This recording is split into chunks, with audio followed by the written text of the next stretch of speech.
Well, guys, we're doing it again. We're talking about Total War. It's that dead horse that we just gotta punch. You know, we gotta keep punching the dead horse. Anyways, so we're gonna be talking about if Total War can be saved.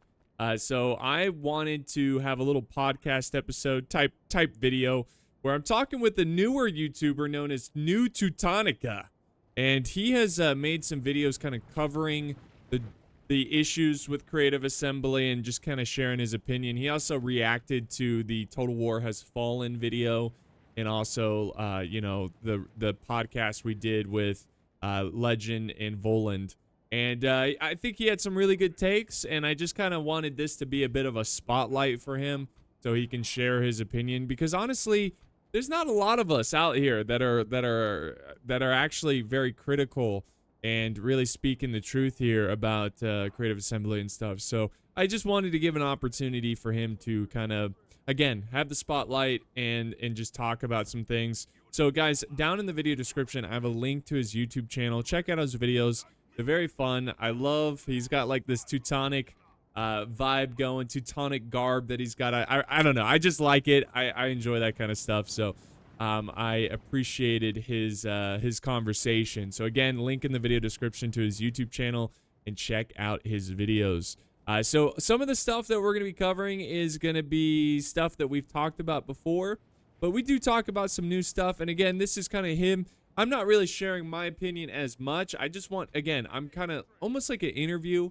I'm just kind of letting him take the microphone, so to speak, and let him say what he wants. And yeah, it's cool to see some people that share some common opinions about the current state of Total War. But that's about it, guys. This is going to be a two-part video. So the second half is going to be on his YouTube channel. So if you want to keep listening to the conversation, please go check out his channel and listen to the second half. It gets very juicy at the second half. That's all I'll say. So you definitely want to check it out. So that's it for me. Enjoy our little conversation. All right, guys, what's up? Knights of Apollo, welcome to a little something different. We're usually playing games, but today we're going to do some talking. We're going to have a little bit of a podcast episode. And I wanted to put a little spotlight on a new channel that made some great videos covering the Total War Has Fallen epic.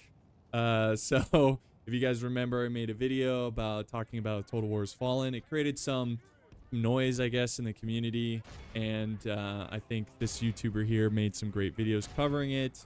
His name, of course, is NewTeutonica. What's up, man? Hello, it's me, the Pissant Puritan. Here I am. There we go. Yeah, so yeah, again, I really enjoyed your videos, and the reason I wanted to, so in case you're wondering, the viewers wondering what are we talking about here, we're just going to be talking about Total War a little bit, just kind of how, if things have changed, our opinions on it, and maybe go into, like, you know, I mean, really whatever Total War related, but maybe go into like what we hope to happen with Creative Assembly and Total War. But yeah, so I guess, like, really quick, do you want to just kind of talk about like what you do, what you're about, that kind of thing? Yeah, sure. I make summary pieces, video essays about Creative Assembly currently, and documenting the sentiment amongst the community while sprinkling in my own opinion, or at least that's what I'm doing right now. And clearly I've made it, so I'll be stopping after this. Okay. Yeah. Well, I gotta ask, are you one of us? Yes. One of us. Yeah. I think so. Yeah, like, no. What you want to be like? What you and Voland are? Yes. Yeah. Okay. So, no, that's why I wanted to, because I feel like it feels overwhelming with. It definitely feels like our takes are in the minority about Total War and its current state, and I don't know. How do you feel? Do you think? Because what I found interesting, I'll just jump into it. What I found interesting at the end of, I think, your most recent video, the state of Total War, at the end you mentioned there's no like, don't be a defeatist and there's hope. Do you truly believe that there's a chance for Total War to become great again? What? Yes, yeah, I do. And um, the first part of that is, yeah, I do think there's a chance because uh, there are people like you and Voland and Pilps who are willing to talk about it in a realistic light and willing to give their expertise, their age-old veteranized expertise about um, where Creative Assembly is now compared to where it was. And people generally are sick of the way that these industries operate. And the gaming industry is the most absurd industry it's the only industry that is allowed to make you pay for a product that is broken. They are the only industry that are allowed to do that, and other industries do that to an extent, like they'll rip you off, but not like this. And people are sick of those other industries, like the movie industry and the book, the comics book, and anything entertainment. People are sick of it, and I believe that there are the people who think like we do have just left because they're sick of it. They don't see a light at the end of the road. But there is, because there. I believe there's more of us than there are of them. It's just the people who care are also the people who have jobs and families, and they have other things they need to worry about, and they're not going to sink all of their time into a video game run by a company who has already told them that they don't care about them. But the other part of that is that it doesn't, even if there isn't a chance, it doesn't matter, because you have to be you have to be a positive poly, because if you're a sad sack the whole time and you've already accepted defeat, then yeah, you're going to lose. But even if you stay positive the entire time and you hold on to that sliver of hope that there can be change, that things can get better, that we'll get games worth playing again, it could still happen. As long as you keep the flame alive, they can't beat you as long as you keep your flame alive. That's true. And That's they true. can't take that from you. They can throw you in jail. They can do whatever to you, but they can never take your spirit from you. And so that's how I look at it. But realistically, yes, I think I think there is hope. That is true. I respect that because there is a sense of like, oh, if you just accept defeat, they win. You know? Yeah, Yeah. yeah. And there's yeah. No, I agree with that. I agree with that. I guess what is your take on I mean, do you really in terms of the so obviously I'm not opposed I got to make sure I'm clear about this cuz everybody misunderstands. Everybody keeps receipts. Well, no, it's more misunderstanding me of like I like fantasy. I don't. Right, Yeah, right. like I have to explain this every time, but Every time. what happens is sometimes we get lazy and we just when we say fantasy, we're referring to Warhammer. Hmm. But I feel like the chances for Total War changing for the better is gonna be in history. It's not gonna be a fantasy title because I think they have a formula for fantasy. So let's say like they get the rights to Game of Thrones or Lord of the Rings. I don't Hmm. think it's gonna be that different from Warhammer. I think it's Hmm. gonna be the same kind of engine, the same kind of setup, and the same kind of arcadiness, and people will love it. Right. The Warhammer crowd. Maybe not. I could be Wherever wrong, but people. so what I'm saying is like I think if Total War is gonna have a positive change, it's gonna be in a historical title because Mm. I feel that history fans have a little bit of a higher standard or maybe even just style of a game that they're looking for. And what do you think about that? Well, I think that the historical, I what needs to change isn't the genre. It's the how the game is made. Um, Warhammer Fantasy could be a good game, but what holds it back is the lazy corner cutting do as little as possible for the most profit type of creation process that they've into, and they, they push that out to make as much of a profit as possible. If they actually got people who cared and who understood what made these games good, Warhammer could be a good game. The making is already there. See, that's what's so that that's what's so frustrating, because I don't know if you remember, but I mentioned that I like Warhammer Fantasy. I like that stuff. I like the I like the correlation between the orc hordes and the Huns. I enjoy that. I like that. And the the making for a good game is there. They know how to do it already. They've done it before. That's what's so frustrating. Our demands are not unreasonable. We are not asking these people to do anything new. We just want them to put mechanics in the new games that they've already done before. So when it comes down to historical and fantasy stuff, I don't think any of that matters. What matters is that the game is made well. It can be whatever genre it's in, as long as it's made well from from the medieval period to Lord of the Rings to Star Wars to 40K. I don't care. I don't care what new slab of paint goes onto it.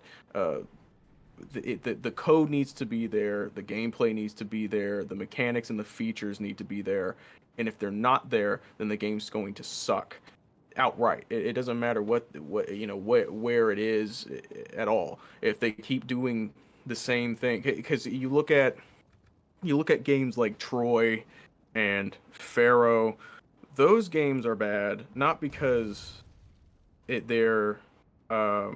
play like Warhammer. They're bad because they play like Rome 2, and the gameplay for those games were very shallow and not very interesting outside of maybe like burning mechanics and matched combat, but that's all they had going for them. They didn't have there wasn't any real weight to the fighting. You didn't feel like you were struggling in any sort of situation. You pretty much had your methods mapped out before engaged in any battle or any decision making on the map that you were going to do. You already had your plan, and that plan works because, well, number one, the AI can't fight. They can't fight back against a semi well produced plan. So they just have to fix. They have to fix the base game. They have to fix Total War as a whole before they can make anything good again. Yeah, I agree. I see what you're saying. Like, they could. I think Warhammer's done. I don't think they're gonna do any more Warhammer unless it's like 40K or something. But I We see still where probably do. yeah, absolutely.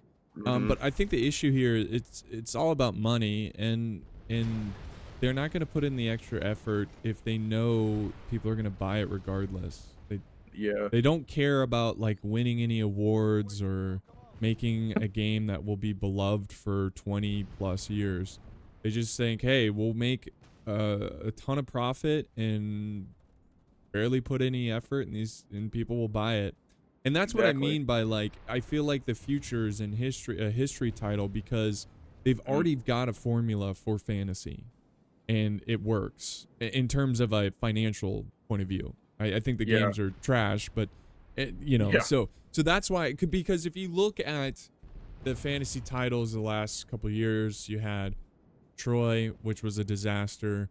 You have Pharaoh, which was, I mean, beyond a disaster. I mean, it just an atomic bomb of a disaster. You had the saga crap that they were doing with Thrones of Britannia. Uh, like you said, Rome 2 was kind of the start of the downfall.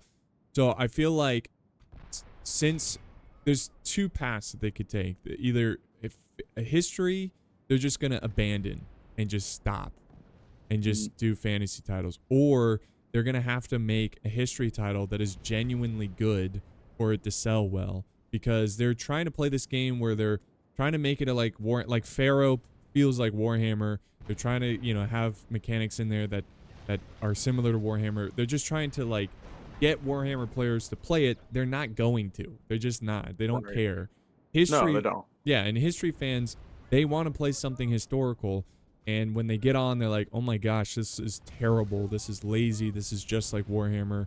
I'm not playing this." You know, there's the problem. So that's why I say I think history is probably going to be, if they were to turn things around, it's going to be in a historical title. But, Right.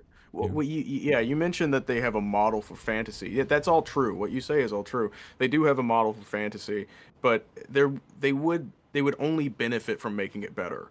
Um, and you know they are on this idea where we can just hop from whatever fan base over and over again until you know whatever. But that's a dying horse. And if I'm right, whatever surplus of money they get for, you know, obeying the whims of their investors, that's drying up. Yeah. You know, that's why I'm so enthusiastic about this year. You know, things aren't like they used to be. The economy's bad. Inflation's up. They've already had to lay off a good portion of their staff. Obviously, things aren't going as they expected it to. And they're too big. They can't survive by just being a parasite on the belly of 15 different beasts. They actually have to start.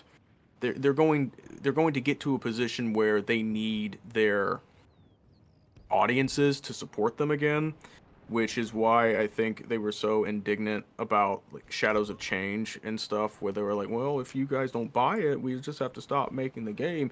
You know, they're testing the waters.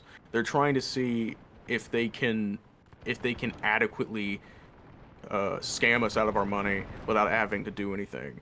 And I think that's been proven that that's not going to happen. Like even the Warhammer people are looking at what that was, what the like the business model for Shadows of Change was, and saying no, we're not going to pay for it. Even though, you know, like a month afterwards, they just added like 5 new character models in, and they bought it right up because they took $2 off the top or whatever.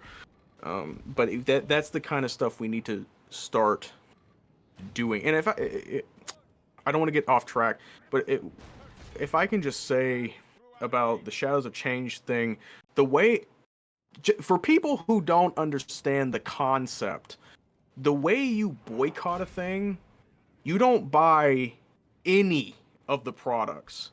You don't stop buying the one thing and then buy the next thing that is by the way, people, you know, I know like the new Omens of Destruction DLC is like $23, and everybody's praising this concept. Oh, we can buy the single thing for only $9 after tax.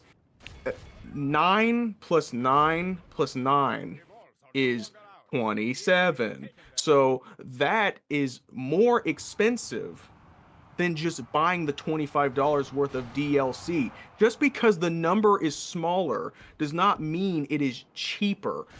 They are scamming you. They are literally lying to your face. And just because they let out some press release that they let out every year saying, "Oh, thank you for your feedback. We looked at this and we will do better." They're lying. They're lying to you. They're not going to do better. They're going to continue doing what they're doing because you keep paying them to do it. Yeah. Um, That's so Oh, I go got ahead. off track there. Sorry, no, I got off track there for a second. Why did I do that? Why did I get off on the Uh Shadow to Change? we were talking about yeah, you were talking about even the Warhammer fans got a little Right, critical. Oh, because right, yeah, and you're saying that they needed to change their formula potentially right, because they can't milk the Warhammer sacred cow. exactly. Yeah. And the point is that they're going to run out of money eventually, so they have to buckle down and make something of worth. And the only way that we get that is by ensuring they don't get money now. They don't get money from us now because eventually they're going to need it. That's my point. Yeah, and I think I was trying to explain that. I guess I didn't explain myself well when I mentioned how Warhammer fans will kind of just buy anything Warhammer, and They will. people were like, "Well, what about the Winds of Change? We were really critical about the Winds of Change," and it was like, No, you Yeah, but weren't. you were critical for like a week, and A then week. you know, it's like back to that's it's like you're upset about the winds of change. I get from like a financial standpoint and whatever, and it's really greedy. I get that, but I'm upset for not only the financial, like, you know, trying to rip as many dollars from their their consumers as possible, but also the game's bad. You know, like Right, right. there's a whole nother layer for me there where it's like, and I've already lived. It's like a lot of war. I would love to see stats here, but to do a survey of like Warhammer fans, what was your first Total War? And I'm sure like maybe 70% will say Warhammer, Yeah, and they have yeah. no idea of how scummy CA has been through the years.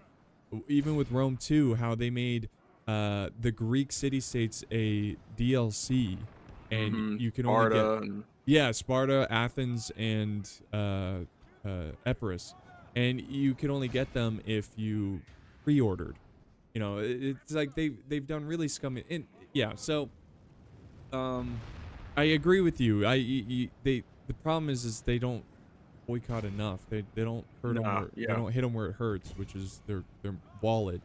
right. So Even though that's they what. claim that they do, they claim, over head over heels that no, we keep these people in check by paying $25 a DLC and $80 a plastic toy. That's you keeping them in check. It's a non-argument. You obviously don't. These people, you buy whatever they put out, and that's obvious from the prices that they sell them at. They wouldn't be selling them at those prices if people weren't buying them. Right. Right. Yeah. Yeah. So yeah, that's the dilemma, right? Because and that's the challenge I think that Creative Assembly is in, because Warhammer is. I mean, I don't think they're gonna make a fourth one. You know, I think they're done with Mhm. Warhammer. So I don't know. maybe. I mean, you got to think from like, let's honestly think from their point of view. If you're the executive and try to have the mindset of you're trying to make money, do you think that the pressure here of how they're going through a crisis a bit, they had to fire a bunch of or lay off a bunch of employees, um, are they gonna, is that gonna make them innovate, or is that gonna make them even more lazy and try to cut corners to try to make a game as cheap as possible to sell to an audience that will just buy it? Well, that's where we come in, because now they can't avoid public scrutiny. I think that's becoming more and more evident as time goes on, because they are trying to change and finagle their way back into the good graces of the consumers, even though they're not doing enough, but they're trying to find a way to continue taking our money without doing too much work. Um, and if they're not going to be able to ignore us forever, because we're still here and we're still talking about it and people are watching the videos, and it's only going to get worse for them. But in terms of making another game, you know, Games Workshop could give them the license to Man of War, and then they can come out and be like, oh, now we have naval battles. Buy 3 more installments of 70.99 to complete the game officially. That's what I see I do. coming. That's my prediction. I'm Yeah. locking it in right now. Naval battle. Honestly, I'd be kind Yeah. of like, whoa, they're actually like doing something different, even though they're like, you know, trying to make profit off of it. I think they're too lazy to even do that. Like, that's I don't know. naval If battles BlackRock, requires like a whole nother system of combat and coding and stuff. I think they just reskin and sell more legendary lords. I mean, that's the well, easier they'll way do to. that too. Yeah. They'll do that too. But the makeup for naval battles is already there. They already have the code. All they got to do is slap a new skin on it, sell it for $100, and they're good. And if Games Workshop says make this game, they're gonna do it, because Games Workshop rolls up to their offices with bags of money, and their eyes go cha-ching, and then that's how this game gets made. Yeah. Yeah, I wonder the relationship with Warhammer, like Workshop, and like how much control they have over. I mean, because Well, they give out their IPs like candy. the people Right. Yeah, yeah, uh, because you know the making I money. don't yeah, it's money, and also like nobody wants to work with them because they're parasites. Um, Creative Assembly, when we talk about these companies, we're not talking about the individual people who like work on the game. We're talking about people like Rob Bartholomew and the people who run Games Workshop, and because those are the people who are getting paid. You know, they want to talk about not having enough money to make the game. That's because half the budget goes into Rob Bartholomew's pocket. Yeah. You know, and then the other half of that money goes into marketing, and then the other half of that money goes into, you know, whatever they decide to do that day, whatever DLC they decide to make and pump out for 15 bucks. Yeah. No, I agree. Yeah, Yep. it's a big problem. Um, yeah, that's interesting. Well, what? So I guess we can kind of talk about on a more positive note. Hmm. How would, in your opinion, how do you think CA gets out of this mess? And I know you could Uh, say like make a good game or whatever, but like, no, it's not that easy. It's not that simple because they have to get people to play the game. You know, they're not going to be able to come how back about after this? How about 10 this? years. I'll ask you, do you think Creative Assembly needs, so do you think they're content with, and I mentioned this in the fall of Total War, that there's a new audience. Do you think they're content with them, or do you think they need kind of that older historical kind of audience back? Um, that's a I mean, realistically, looking at a business standpoint, yeah, they need the old audience back because you can only jump to so many audiences. You can only lie to so many people until that doesn't work anymore. But when again, when we talk about Creative Assembly, there are like factions within the company. So you have the CEOs who are getting bribed and paid to make these crap games for their investors. And then you have the leadership teams who are the little goblins of their CEOs who might get a cut of that investor money. And then you have the studios who may not even be aware of the drama. You know, they clock into their 9 to 5 and then go home. You know, Right. so when content. I doubt Rob Bartholomew is content with the amount of money in his bank account. I highly doubt Didn't they fire that. him? Or did Is he they? still there? I think he was fired. When did Or that happen? or am I thinking of someone else? Because he was there last year. Yeah, but I think they like secretly fired him. Did they really? I think so. Oh, I'm behind the Unless curve. unless I'm thinking of someone else. But I think Volan covered it. He That did. He did mention it. Yeah. yeah. They try to Uh, do it like under wraps. well, it doesn't matter who's there right now. They're Well, all that was their interchangeable. scapegoat. That was like, you know, Right, right. yeah. Yeah, no, no, no, he's no scapegoat. They're all the same. You know, Yeah. that's what a CEO is there to do. They're there to get in, make the money, take the fall if they need to, and then they leave, and then another CEO comes in and does the same thing. And I bet the new CEO has a lengthy history of being outed by the company. That's why they're there. They're figureheads that get paid out. Um, Right. it, But yeah. They yeah. Yeah, so no, they're not content, and it's not because they miss the old player base. They're not content because they're greedy parasites, and they will continue to uh, sap the company of all of its money until it can't do it anymore, and then move on to another company and ruin it. Uh, Yeah. Yeah. but That's I mean, fair. if they're going to sustain themselves, if anybody at Creative Assembly has any interest in sustaining, um, in sustaining like a stable job, they would go back to the old fans because those people, those people are the ones who made them what they are. They were there before they had 5 studios all across the world. You know, they were the ones buying, the ridiculous Blood Pack and Shogun 2 before it got too ridiculous. Mm. You know, those are the people who bought Empire. You know, even though it was a ridiculous mess.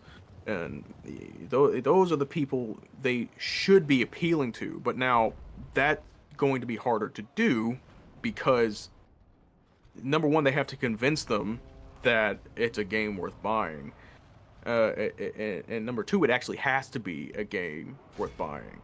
And then after that, if they get disgruntled with it because they still haven't done enough, they're gonna have to have the the wherewithal to act on that and actually make a game worth playing. But like you said before, those people they don't care, and that might have to be because they just aren't. That could be because they just aren't aware of the situation.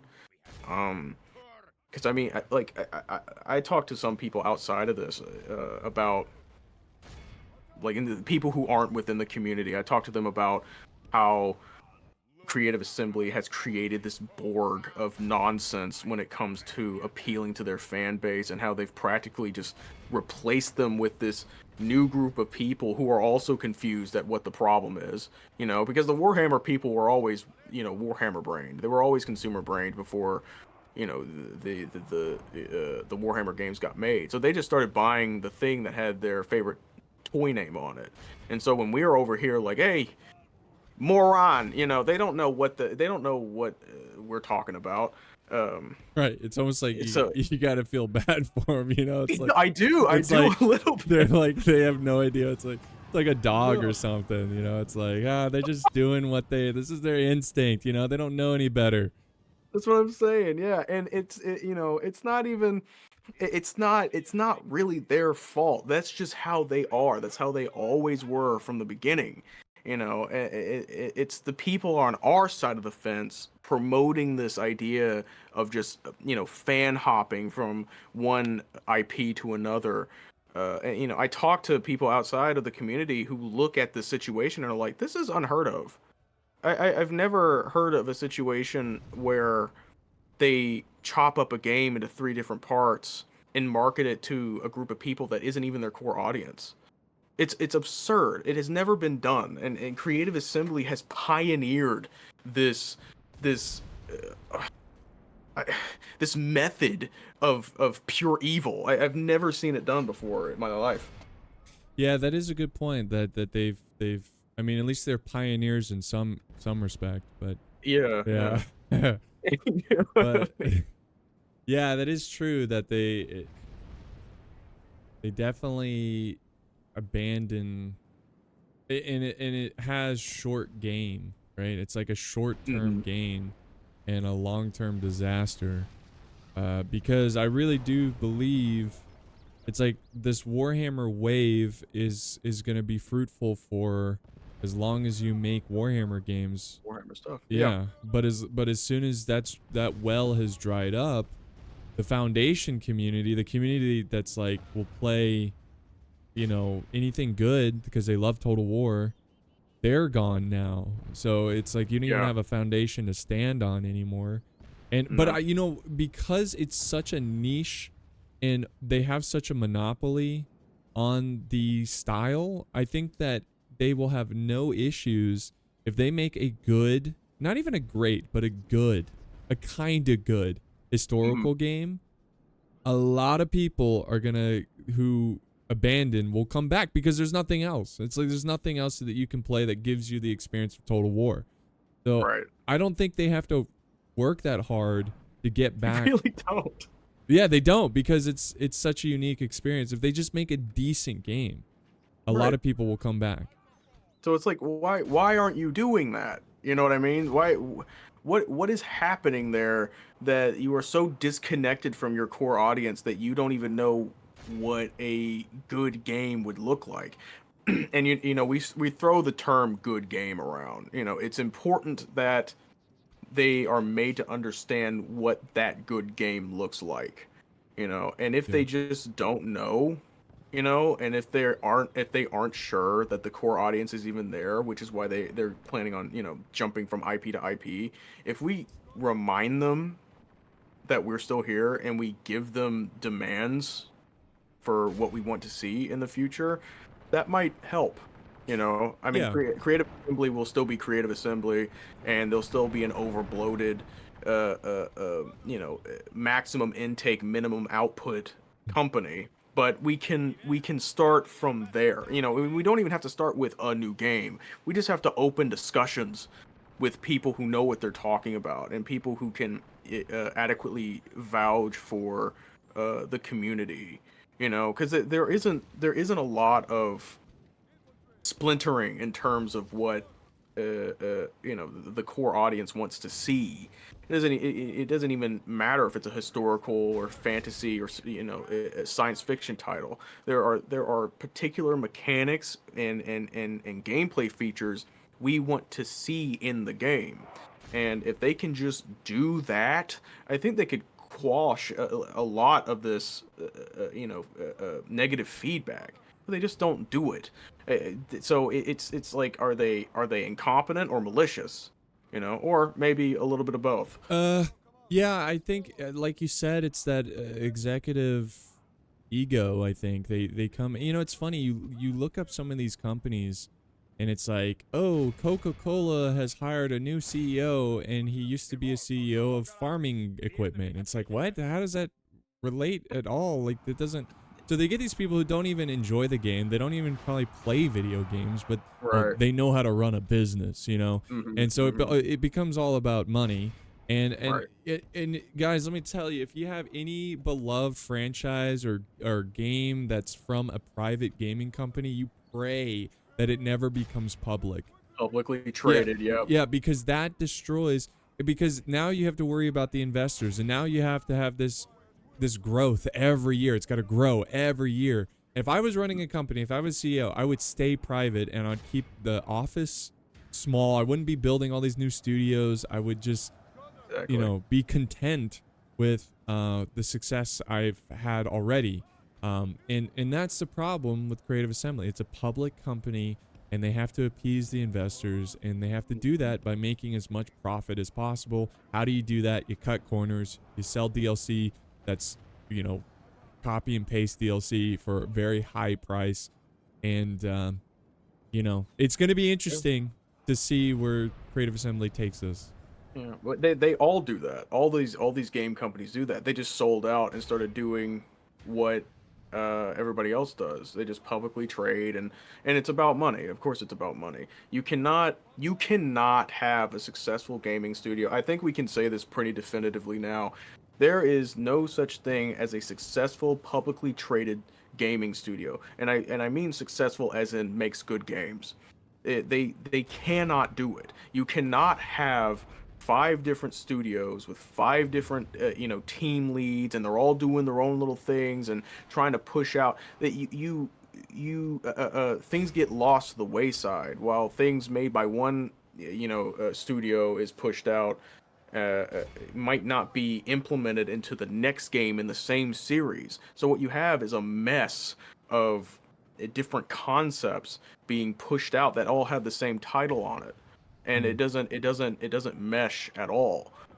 That's what if Creative Assembly wants to start making good games again, cut their they need to cut their company by about 80%. You know, Yeah. Yeah. and They'll do it though. that. But that's the thing. I've heard stories about companies that are doing completely fine, but at the end of the year they have to show like 40% growth or whatever. So they'll let go employees to get that growth. Even though they don't have to, even though they can easily pay them, they'll do that just to show that growth to the investors. Mhm. And it's so scummy. It's But evil. it is evil. It is just Yeah. evil. It's evil. Yeah, You're depriving someone of work and money that exactly. just to show investors that you've had 40% growth from the Hmm. last year. Um, That's how they view us. That's how they view regular people. The people who work for them. That's why I hold the developers accountable, but I don't blame them. All I ask is that they answer for participating in this crappy company, but I don't blame them for the situation, because they see all of us as numbers on a slate. They see all of us as either wallets or worker ants. And once your usefulness is up, they throw you out the window. It doesn't matter. You know, so and that is the sentiment across the board. Uh, and, you know, and they're evil. That's it. It's just Yeah, yeah. I it's mean, just there's no, plain. yeah, there's no other way to put it. I mean, They hate us. yeah. I mean, you think of it, you have an executive that's making millions, and they have to show the investors that they've got X growth, and they just, fire a couple peasants. Right. It's like Yeah. whatever. Yeah. It makes me sick. They It they put money over people, and they hate you, and they yeah, think it's funny when you lose your job. They think it's funny when you don't get the game that you were looking forward to. They think it's funny to, mess these games up with, with nonsense that nobody wants. yeah, And they think it's funny. So anytime you defend these games and anytime you defend these companies, you're defending that. So like it's okay if you're ignorant, but if you're doing it knowingly, like some people we know, Andy, then like you're worthless. There's no reason to even to even like acknowledge you as a factor. Like you are an obstacle that we need to get over. yeah, And it sucks to have to treat people like that, because, and I know people are people. People do what they do, to get by. But that that's not my problem. So I don't care what you need. I don't care what bills you need to get paid if you're actively screwing me over. So right. yeah, don't advocate for these companies. They're worthless, and they're evil, and they hate you. Yeah, yeah. I mean, that's in a nutshell. That's how. Yeah, Yeah, yeah. No, I agree. simplified.